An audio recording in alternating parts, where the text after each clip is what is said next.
Ya saya ulang lagi ya. Jadi ini supaya sampean tahu. Jadi tapi kalau kefasikan itu yang mutaadiyah tadi yang saya kayak enggak bujuni orang yang membunuh, kamu nggak boleh ngendikan yang lunak, harus keras.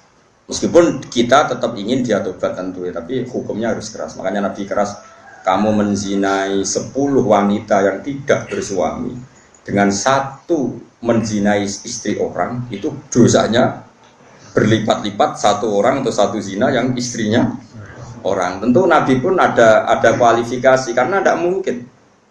Taruh saja misalnya Yun Sewu ya, naudzubillah ya. Orang menzinai lonte ini kan profesional. Haknya kan hanya hak kuwo. Kamu yang hanya melanggar itu hak kuwo. Kamu melanggar aturannya Allah. Tapi kalau menzinai istrinya orang, apalagi orang ini merasa istrinya ini afifah apa? Afifah itu apa cara Jawa? Gak mau zina lah Pak afifah. Kayak apa? Jadi bojone pamit ning mall karena suaminya mau afifah disilai mobil digawani ATM. Terus boleh demenan. Kayak apa? Mangkal mobil diganggu fasilitas dari suaminya. Kayak apa? Makanya Nabi jelas ngendikan dosa besar itu antuzania bihalilati jari. Kamu menzinai istri orang. Istri orang pun di kelas-kelaskan, terutama istrinya tetangga. Ada urutannya. Jika kalau seperti ini Nabi tegas sampai misalnya Nyon Sewu ada hukum rajam.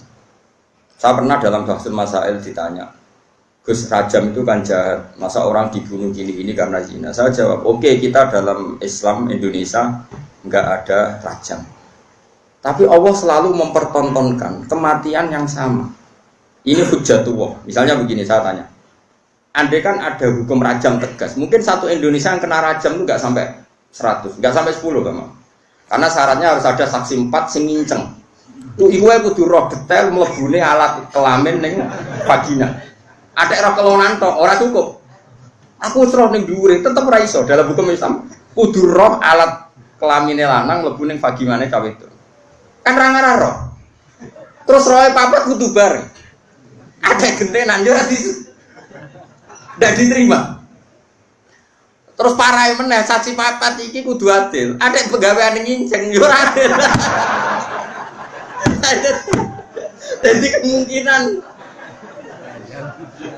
kemungkinan tercapai rajam kan ada saksi 4 yang melihat langsung alat lelaki kelamin masuk di vagina.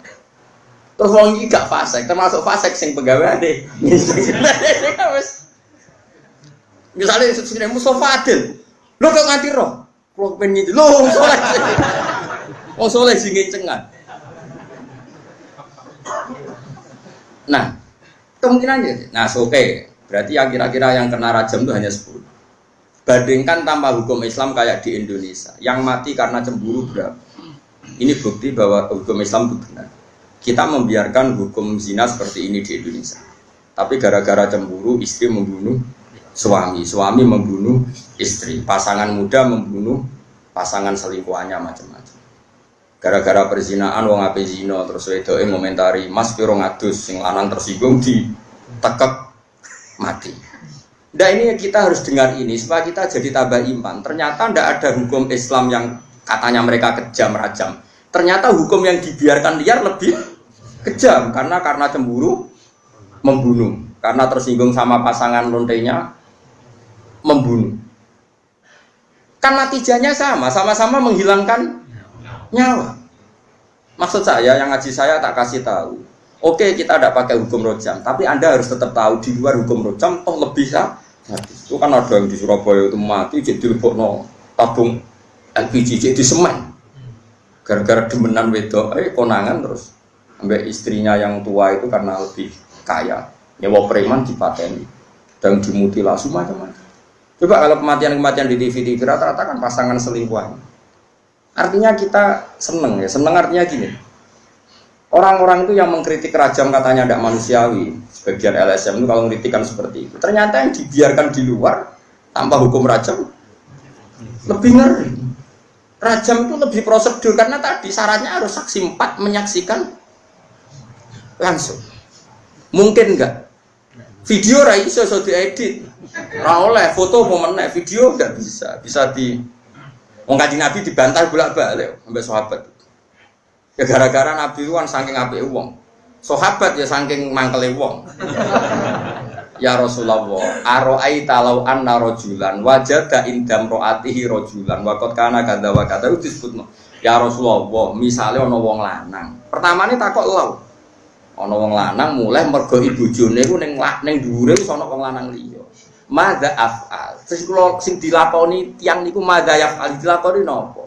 Nabi cek jawab, yo al-bayyinah wa ila khudda radhari. Kudu ana saksi. Nah ora kowe sing tak jilid perkarane kowe kodaf nuduh orang lain. Napa ya Rasulullah bayina? Iya bayina, pinten papat. Kula goleki kanca sedeng bar dadi batal. Kula kan golek wong papat sedeng bar. Lah kok do pinter mesti.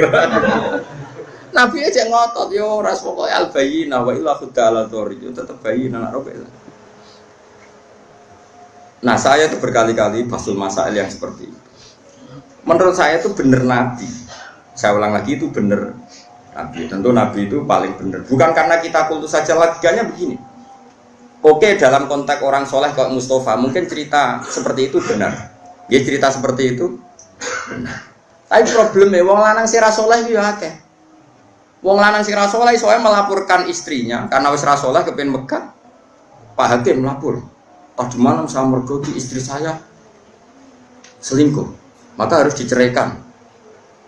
Kalau hakim itu menerima semua orang, nanti semua orang kalau mangkel istrinya akan menuduh istrinya zina. Dan kalau hukum Islam ditegakkan, semua yang tertuduh zina dirajam, entek wong wedok. Paham ya? Maka sebaiknya Nabi mah nggak percaya. Paham sih kalau maksud? Sehingga dipersulit. Akhirnya apa? Dalam konteks suami istri ada hukum khusus disebut li'an. Disebut nomor li'an. Li'an itu istrinya didatangkan di masjid. Zaman dulu kan tidak ada kantor pengadilan. Suaminya didatangkan di masjid. Sama-sama bersaksi tabri'ah. Tabri'ah itu gini. Disuruh sumpah 4 kali. Yang kelima itu sumpah. Cara saat ini sumpah sambar bledek. Sumpah pocong cara Madura. Kalau saya bohong dalam menuduh istri saya siap kena bledek atau kena laknatnya Allah. Terus istrinya di depan Rasulullah sumpah 4 kali, yang kelima saya siap mendapat azab Allah jika saya bohong. Baru harus dilepas. Furriqa bainahuma alal abad, keduanya diceraikan alal abad abadi, sama-sama nggak boleh nikah lagi, terus diceraikan secara syar'an.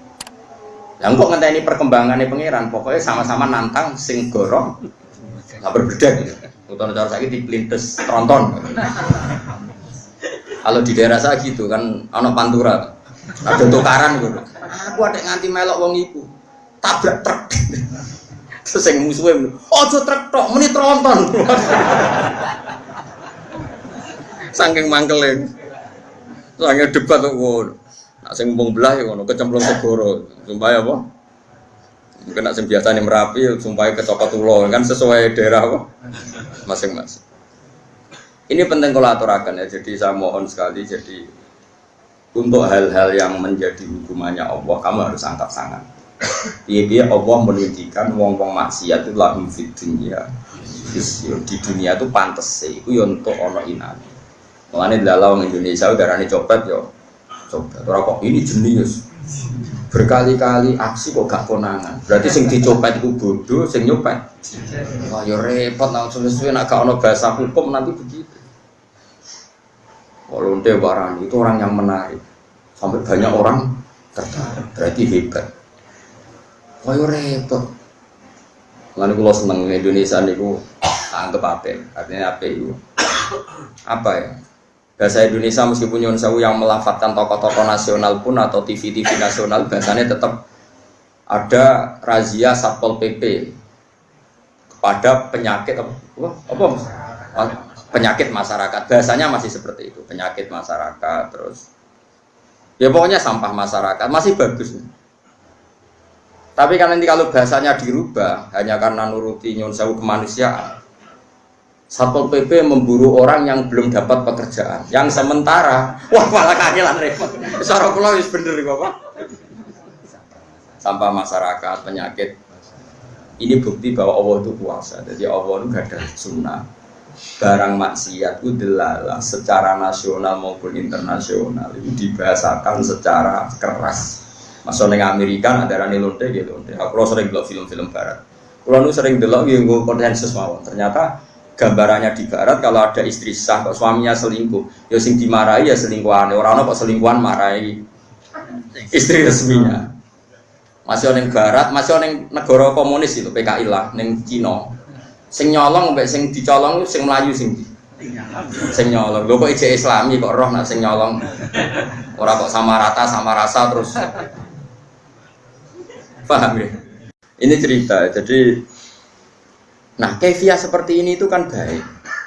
Kalau di orang fasik kefiah ini tidak kita datang karena takut mangkel lah mbek mayit mayit gendong ngono kok tak dongakno. Oke, dari segi itu berhak kita mangkel ning wong dolen. Masalahnya kalau kita tidak mengisi tradisi ini, diisi oleh tradisi mereka terus ceki, minum-minum, lebih sulit lagi kita menghilangkan. Mendingan gelo-gelo sithik, ngempet-ngempet sithik teko ning majelis, niati ngurip-ngurip tradisi Islam. Senajan lu kowe gedeng maji. Gedenge ora iso mbok ilangi, gak apa-apa. Pancen mayit itu lalas sing dicolong ya dunyamu. Masjid yang di imamane Gus Nipur yen kena mercon iki. Wajar wong nak fasik ning desa kan wis parah tenan. Menerima pembuatan baju, kaos, jersey, kemeja, jaket, seragam, dan lain-lain. Video ini disponsori oleh Pusat Konveksi Rembang. Bisa melakukan pemesanan ecer dan grosir. Hubungi 081 392 194 389.